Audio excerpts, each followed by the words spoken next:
Okay, here we are in our place where we're gonna have the after party.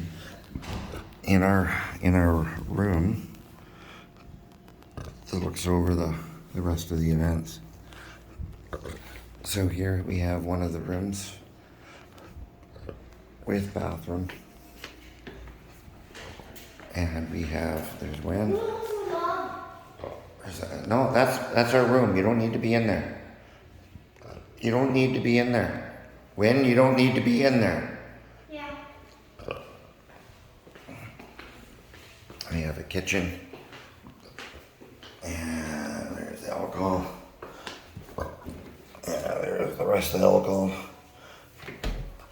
We've got some ice to go put in here, and let's go outside.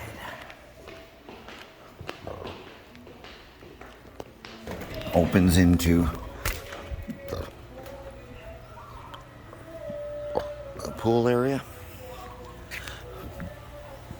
We can see that's where the dinner takes place.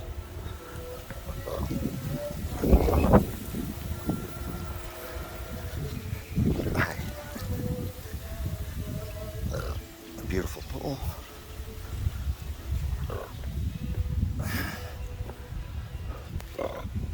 And here's the dinner area.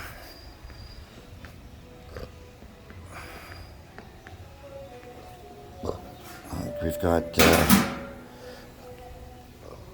let's see, we got some chop suey later. And they did a decent job with the decorating. However, I'm disappointed with the cake. They didn't follow the directions. They didn't do the top. They did take the wrong color. It's pink, not lilac. And the other bits of it are in the wrong spots, and that's not the top we ordered. So I'm disappointed with that. But look at this. Should be a fun evening, and then I'm staying there.